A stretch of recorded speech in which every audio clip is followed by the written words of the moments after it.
stari moj, da li čuješ vjetra glas?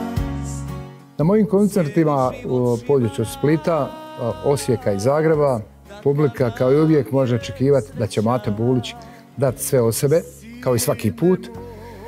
Da će ta emocija koja je u meni stalno nazočna kad sam u kontaktu s ljudima, će te noći, tih noćiju na tim koncertima jednostavno eksplodirati. Ja tako osjećam i svi vi koji doćete zasigurno i otići sretni, onako kako ste vi i zamišljali da će Mato Bulić te noći to napraviti. Za ovu dvoransku turneju sam se odlučio iz jednostavnog razloga, što nakon 40 godina rada mojih pjesama koje narod voli, sam se odlučio i udostojio stati i kazati pred Matom, Mate, moraš to napraviti zbog ljudi, što osjećam da će ti ljudi koji budu došli tu noć jednostavno skoro 95% pjesama pjevati zajedno sa mnom.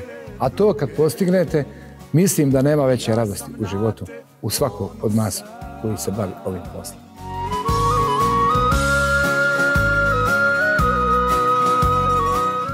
Što se tiče moje turneje, ja sam na vas ponosan, želim naglasiti sljedeće.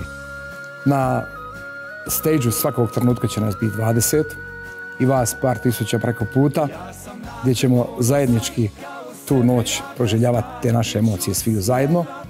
Branimir Mihaljević se brinuti o tome kako će ti aranžmani zvučati modernije, bolje, nabrijanije. Vi koji ćete pjevati stalno, meni davati tu nekakvu silinu, snagu, ja u vas vjerujem.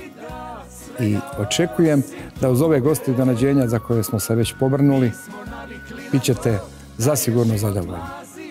Do nekog skorog viđenja, volim vas, vaš Mato. Ja sam na te ponosan, ja sam na te ponosan.